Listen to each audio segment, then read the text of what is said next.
Ce film est réalisé par le conseil municipal jeune et par ses représentants. Nous avons créé ce film pour la journée du développement durable pour montrer le circuit court à Sospel. Sospel est un village de 3700 habitants possédant un patrimoine historique exceptionnel. Traversé par la route royale, il est situé aux portes du parc du Mercantour qui préserve la faune et la flore. Nous sommes connus pour nos sentiers de randonnée et les différentes activités sportives. Nous remercions les commerçants et artisans que nous avons pu contacter d'avoir accepté de répondre à nos questions et d'être filmés. En quoi consiste votre métier ?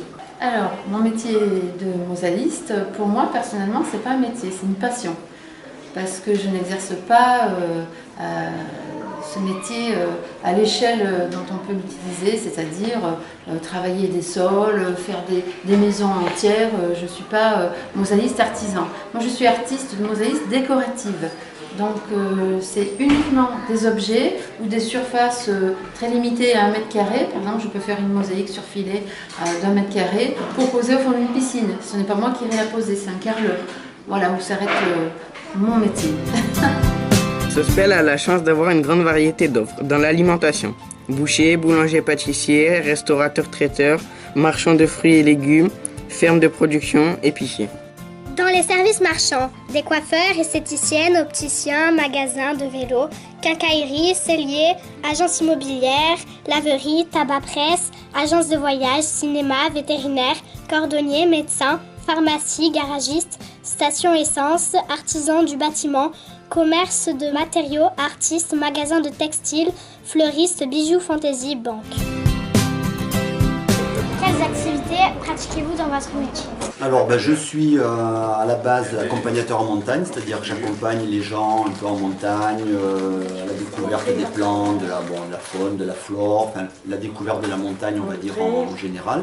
Et il y a on va dire maintenant 4 ans de ça, j'ai écrit un livre sur la Vallée des Merveilles qui présente le site archéologique dans tout son ensemble. Et à côté de ça, un peu aussi paysan avec des oliviers, donc tout ce qui est transformation de l'olive, huile d'olive, pâte d'olive, un peu tous les dérivés de l'olive. Voilà. Donc c'est un côté accompagnateur et un côté paysan, voilà, et un peu écrivain pour résumer le tout. Est-ce que vous consommez les produits que vous vendez ? Oui, tout à fait. C'est déjà, il y avait beaucoup de produits que j'achetais déjà aux amis paysans, tout ça, avant d'ouvrir le magasin. C'était donc déjà des tas de produits que je consommais. Et là, j'en ai découvert de nouveaux que j'ai testé, parce que pour savoir quand même ce qu'on vend et pour pouvoir bien en parler.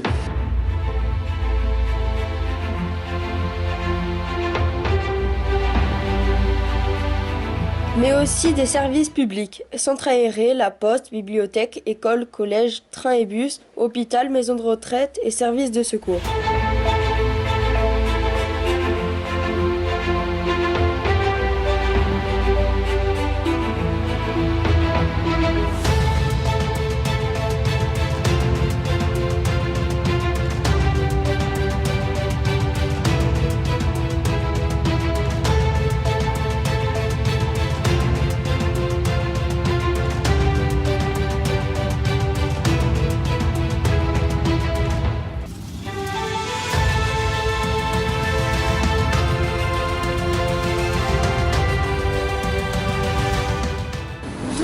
Votre viande. Ma viande, elle vient du Limousin. Et je fais de la viande limousine, la Belle Rouge. Ah, c'est une passion, oui. Depuis l'âge de 13 ans et demi, je suis boucher. J'ai appris le métier à 13 ans et demi. J'ai été décidé de faire boucher.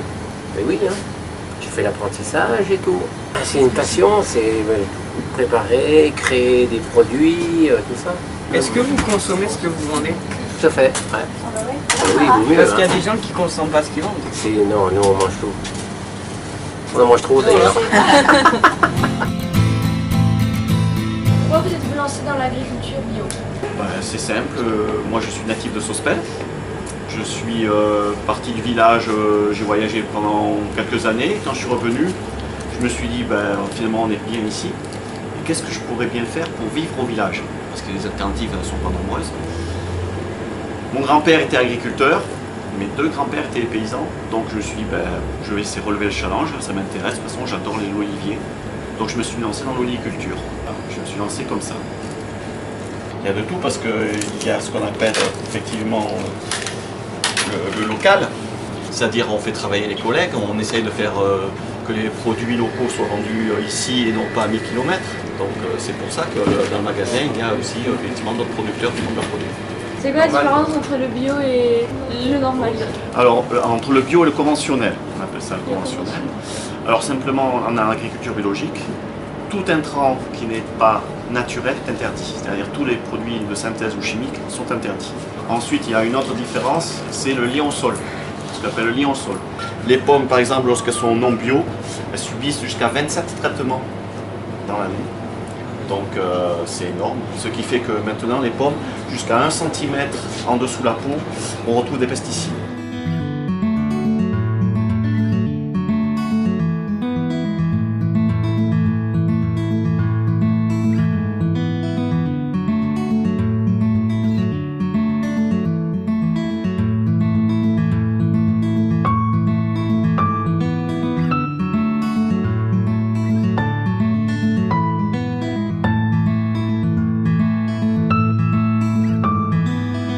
Nous aimerions savoir d'où proviennent vos produits en fait. Ça dépend quoi, si tu veux. Et à quelle saison? Cette saison, j'ai un peu de tout. Parce qu'on n'a pas encore en France, ça part du bas de la Méditerranée, si tu veux, le produit. Et après, il remonte. Donc, par exemple, si on tout comme la fraise, ça part du Maroc au mois d'avril, mois de mai, Italie, Espagne, juin, juillet, France, et maintenant tu en trouves Belgique, Hollande, ça remonte. Ensuite, qu'est-ce qu'il y a? J'ai des produits de chez moi, tomates, ben aujourd'hui j'en ai plus parce que je me suis fait dépouiller, courgettes, les fleurs de courgettes qui sont dehors par exemple. Et c'est tout du bio?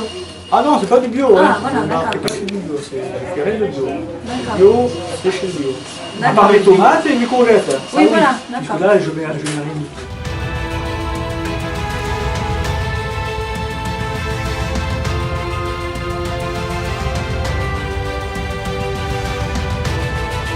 En quoi consiste votre métier? Mon métier, c'est maroquinier.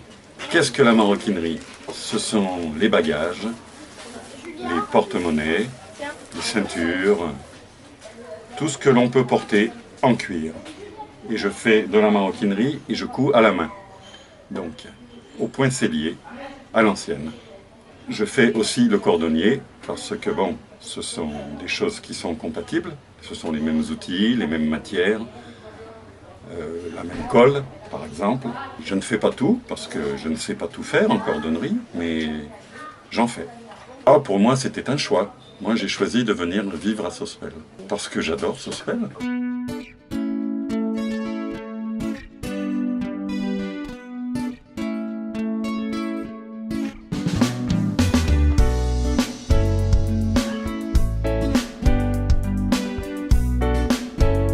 En quoi consiste votre métier? Alors, j'ai un petit magasin qui existe depuis 1996 où je répare et je vends ce que l'on appelle la motoculture de plaisance, c'est-à-dire tout ce qui est débroussailleuse, tronçonneuse, motoculture, tondeuse.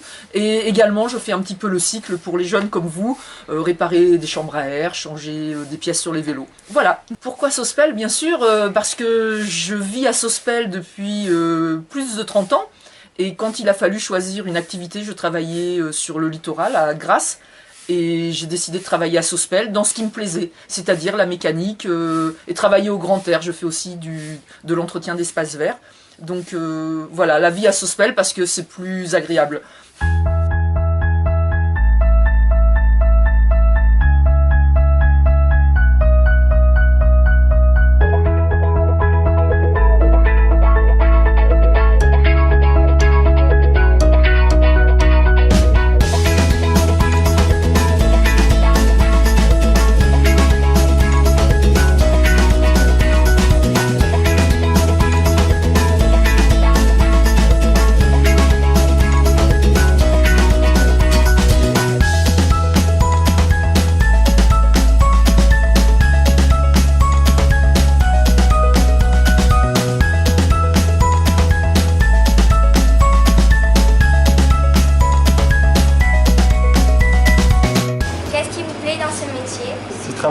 transformer la matière première, donc de partir du sucre, d'une farine, des œufs, et pouvoir créer tous ces gâteaux, les guimauves, les fleurs, voilà, la transformation de la matière première.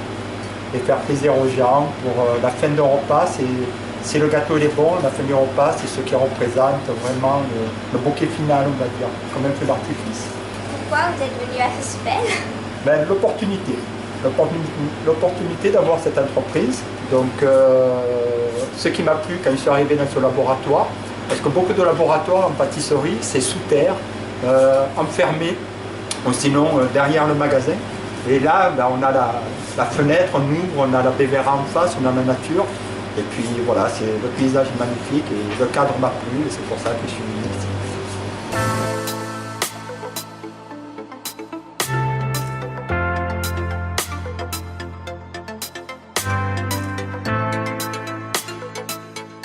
Et là, on a le pétrin de farine de tradition. On passe sur vraiment les bacs pour la baguette de tradition. Simplement, on sort le pétrin, on met les bacs à peser et après on met un petit rabat dessus. Et après ça partira là où vous avez vu la dernière fois, à la division. Ouais. Voilà. Donc là les bacs qui sont comme ça, une fois que ça aura développé, on sera à peu près à ça en taille. Ah ouais. Voilà, ça va vraiment développer et après du coup on les utilise à la division. Et ça, la division après on les rebloque un peu au froid pour leur donner un choc et après ça part directement au four. Le pain de tradition, lui, vu que c'est un pain qui est une farine qui n'a aucun conservateur ni aucun ajout dedans, c'est une farine qui est plus fragile à travailler. Après, il y a d'autres farines, dedans il y a des améliorants, des ajouts, des choses comme ça, qui permettent à la farine de mieux résister. Par contre, c'est pas la même qualité de farine et c'est pas le même résultat à la fin. Et ça, moi je le savais, j'ai été formé sur le tard, je ne m'attendais vraiment pas à ce qu'il y ait toutes ces choses-là. Donc on fait aujourd'hui, pour donner une idée, on va faire une petite échelle comme ça, après on a une grosse échelle comme ça, et dans la journée on va refaire une deuxième grosse échelle comme ça. Et on travaille sur ce pain-là qui est le pain que les gens demandent le plus, la baguette de tradition. Et là, la première que vous avez vue le matin, la tamière, tous les jours en fait on fait une recette différente. Pour que chaque jour il y ait une baguette spéciale qui ne soit pas la même. Ah d'accord, c'est la baguette du jour. C'est ça. Là on travaille sur la tamière, des fois on travaille sur la sauce péloise qui elle est avec le sésame, des fois on travaille sur la quotidienne qui est le mélange d'une farine de meule avec une farine normale. Le week-end on fait l'ancienne avec beaucoup de céréales, du saum et du seigle à l'intérieur. Donc on tourne en fait régulièrement. Pour chaque jour il y a un produit qui soit différent.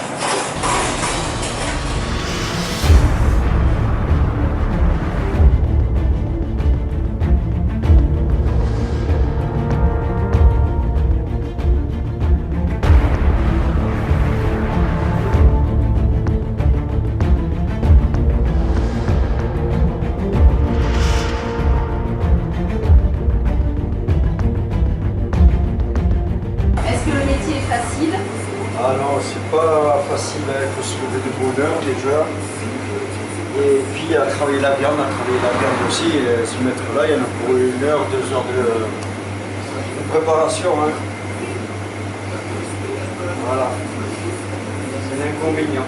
Sinon c'est facile dans l'ensemble, une fois qu'on a appris tout le métier, c'est la même chose. Voilà.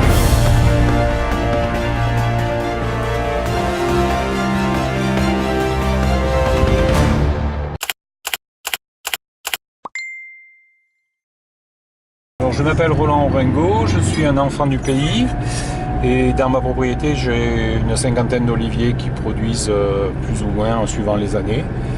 Je fais ça plus par passion que par besoin, mais quand même bon, j'ai tenu à être inscrit à la MSA en tant qu'agriculteur solidaire. Pour la partie pâte d'olive, donc nous utilisons le matériel de la CUMA de Breil, qui est pratiquement à ma connaissance la seule association qui a le matériel nécessaire pour faire la pâte d'olive. C'est-à-dire dénoyauter et faire la pâte en ajoutant un petit peu de notre huile d'olive à chaque fois. Et la mise en pot bien sûr qui est très importante. Voilà, donc en plus de la partie olive et pâte d'olive, je cultive aussi du safran. Voilà, on n'aura pas d'image cette année parce que malheureusement la cueillette ne se fait qu'entre le 15 octobre et le 15 novembre. On va vous présenter des photos de la cueillette de l'année dernière.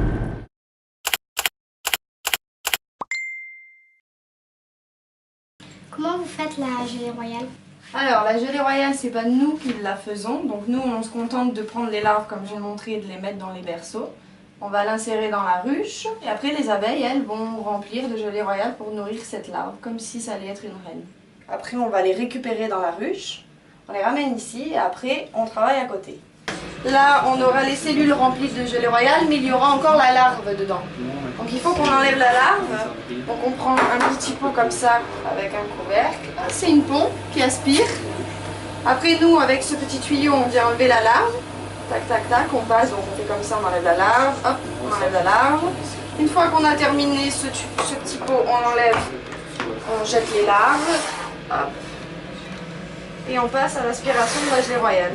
La gelée royale, c'est un, comme vous pouvez le constater, un bouchon spécial avec un filtre pour filtrer la gelée royale.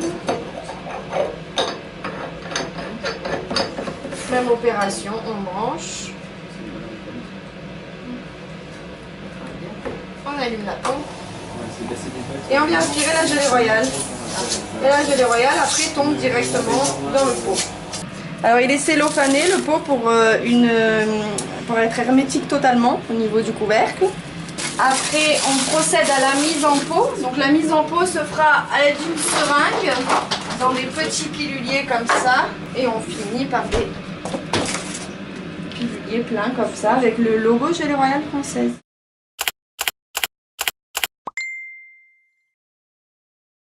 Qu'est-ce que vous proposez comme produit? Alors on est une petite exploitation agricole de montagne et on a quelque chose d'assez diversifié. Et assez diversifié, c'est-à-dire qu'on transforme les olives en pâte d'olive, tapenade, huile d'olive et olive. Et puis après, le reste de l'année, on fait aussi des confitures, des sauces, des condiments, des antipasti, plein de recettes qui sont issues de la tradition locale. Donc il y a plein de produits, on va dire, d'épicerie. Est-ce que ça a été long de faire tout un magasin? Et est-ce que c'est dur de faire toutes les tapenades, les huiles d'olive, les sirops, les confitures, tout ça? Faire le magasin, c'est pas très long en soi, ça n'a pas pris une éternité. Par contre, effectivement, faire tous les produits, c'est un travail de longue haleine, c'est-à-dire on fait ça toute l'année. On a des fruits, ou les olives c'est l'hiver. Le reste, on a des fruits à peu près presque quasiment toute l'année, ou des légumes qu'on fait pousser, et donc on va transformer. Donc dans notre atelier, on travaille quasiment toutes les semaines à transformer. Donc ça, effectivement, c'est beaucoup de travail, mais c'est réparti dans l'année. Nous avons tous les jeudis un marché sur la place des Platanes et un autre le dimanche matin, des producteurs artisans sur la place du marché. Aimez-vous votre travail Alors j'aime mon travail parce qu'il me permet de rester dans la nature et d'être libre.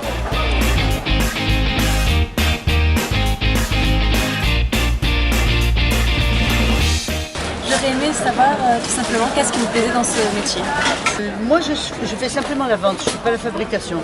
Donc je peux juste dire que j'aime le contact avec les gens, les trois quarts je les connais, ils sont sympas, voilà. S'ils ne sont pas sympas, je les jette de toute façon. Ça te le fout pas?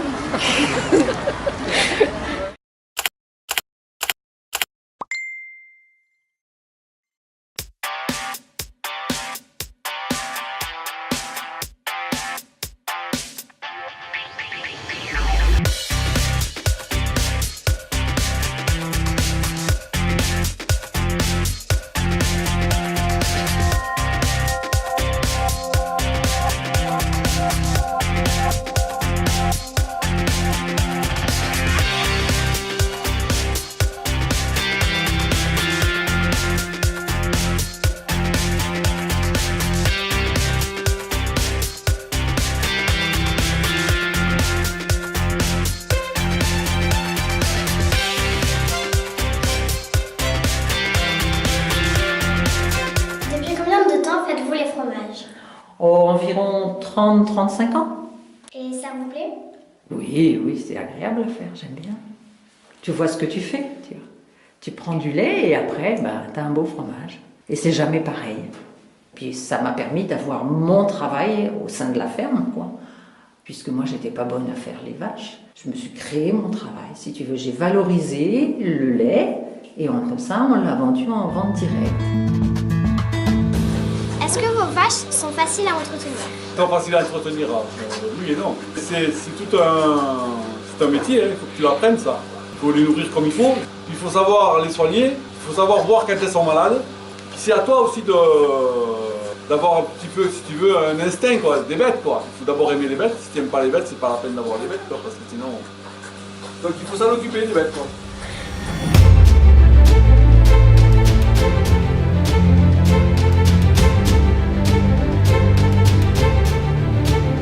Est-ce que les abeilles sont toutes à Sospel? Alors, les abeilles, non. Elles sont plus à Sospel parce que je pense que vous en avez entendu parler. Il y a le frelon asiatique. L'année dernière, on a perdu 70 ruches. Donc cette année, on a pris les devants. On a emmené un maximum de ruches ailleurs. On a juste gardé quelques ruches ici pour faire des essais avec le frelon. En tout, combien vous avez de ruches? Alors c'est difficile de savoir parce que les ruches, ça se divise, ça se multiplie, ça se rassemble. On considère que pour travailler, pour en tirer un revenu, il faut environ 400 ruches. Ça fait depuis combien de temps que vous travaillez ici? On fait l'apiculture, ça fait depuis 1985. Le prix d'excellence, ça récompense une exploitation par an et par filière. Donc ça récompense la totalité de l'exploitation, pas un produit, pour la qualité dans la durée. Ça veut dire que nos miels sont tous de qualité stable, de bonne qualité, médaillables sur au moins 3 ans.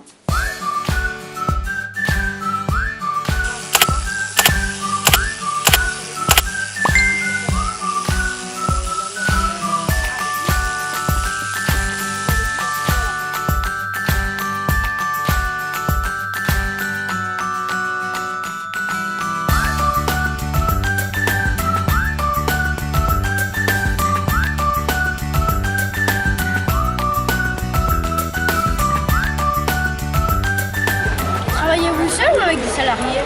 Eh ben alors en fait je travaille seule, c'est mon petit business à moi et je suis cotisante solidaire en fait, donc c'est pas beaucoup d'heures de travail, donc pour moi c'est juste ce qu'il faut et je pars cueillir dans la montagne et c'est mon petit travail. On est indépendant et on fait ce qu'on veut, c'est sympa. Est-ce que des gens sont déjà venus vous voir pour vous dire qu'ils étaient satisfaits de ce qu'ils avaient acheté la veille ou au contraire ils étaient venus se plaindre? Alors oui, en général il y a quand même quelques personnes qui reviennent pour dire qu'ils étaient très contents, très surpris aussi, parce qu'ils ne s'attendaient pas forcément à ça. Et de temps en temps, c'est pas forcément négatif pour dire qu'ils n'ont pas aimé, mais c'est pour dire ah j'aurais aimé comme ci ou comme ça. Donc oui, l'avantage des marchés, c'est que justement on a un contact avec les gens et donc ils peuvent venir faire un retour et on peut progresser aussi grâce à eux. Voilà.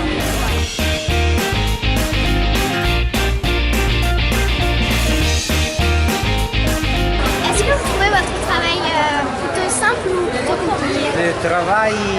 Mon travail il a des difficultés, mais c'est un grand plaisir de trouver des solutions pour avoir le bon résultat. C'est un travail qui donne beaucoup de choses à réfléchir, c'est pour ça que je l'aime. Pourquoi vous êtes passé de l'architecture à l'art?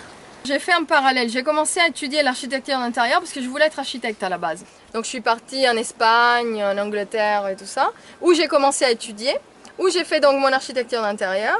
Et en parallèle, j'ai commencé à peindre. Ensuite, je suis venue sur Paris. Et à Paris, je suis tombée dans la marmite du verre. Et c'est là que voilà, les bijoux sont nés, les lampes sont nées, les sculptures. Et en parallèle, je faisais toujours les tableaux, etc. Et ce n'est que quand je viens à Sospel, que je tombe sur cette maison, que je commence à la développer, que toute la question écologique se pose. Il y a 8 ans que j'ai commencé à faire la lessive. Il y a 6 ans, j'ai commencé à faire les savons. Et il y a peut-être 3-4 ans que j'ai commencé à faire les déodorants. Et tout le reste est venu par la suite. Et pareil, les paniers, j'ai appris à les fabriquer il y a une dizaine d'années avec François Zézard à Sospel. Donc en fabriquant toutes ces crèmes, tous ces baumes, etc., je n'ai pas besoin d'aller les acheter. Donc quelque part, c'est une démarche aussi écologique.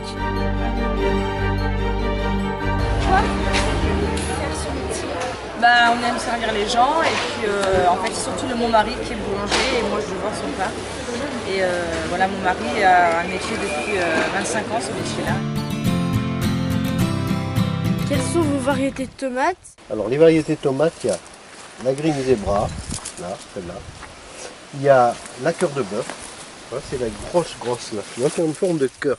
Il y a des noirs de Crimée aussi, les noirs de Crimée. Après il y a la cœur de bœuf côtelée. Celle-ci sert plutôt à faire les bocaux de sauce. Ben, les problèmes avec les tomates, c'est une plante assez fragile. Ça c'est le mildiou, c'est-à-dire c'est un champignon qui attaque les feuilles et les fruits. Et il faut qu'il y ait une température, lorsque l'hygrométrie n'est pas bonne, c'est-à-dire lorsqu'il y a trop d'humidité, trop de chaleur, les champignons se développent et ça détruit les plantations. Alors c'est pour ça qu'il faut arroser au pied. Il faut arroser au pied, vraiment au pied, et jamais le feuillage, parce que dès qu'on arrose le feuillage, il se produit ça. Les champignons attaquent et ça se dessèche et ça s'abîme.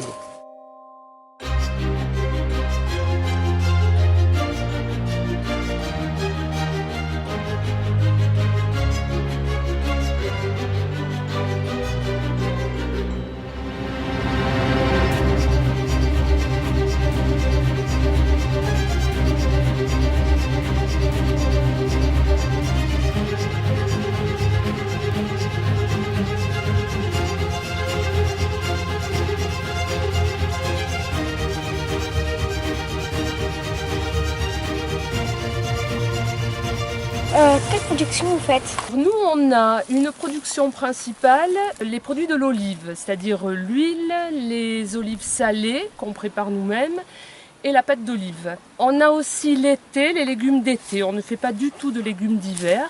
Alors pour ce qui est du produit de l'olive, il y a environ 10 ans maintenant, on s'est équipé du tracteur que vous voyez et d'un système pneumatique qui simplifie largement la partie récolte des olives. Voilà, donc on est là sur le terrain de notre deuxième activité.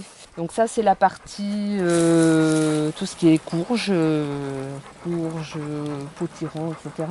Et voilà donc la deuxième partie de notre jardin, c'est-à-dire tous les autres légumes d'été. Donc aubergines, salades, haricots verts, carottes, poivrons, etc. Je voulais savoir combien de temps vous mettez à faire un panier. Pour faire un panier comme ça, il faut au moins 12 heures ou plus peut-être. Si on compte tout, aller chercher le bois, le partager, l'affiner et le faire, pour le faire, pour le monter, il faut 5 ou 6 heures. Ça fait combien de temps que vous faites des paniers? Ça fait sur 39 ans. Bah, enfin, il y a longtemps que je voulais le faire, tout le temps de ma vie, je voulais le faire.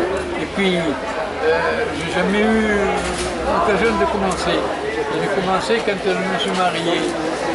Ma femme me dit, il faut que tu fasses le panier, d'ici, de là, de haut, d'en bas. Et j'ai commencé, voilà, mais il y a 39 ans.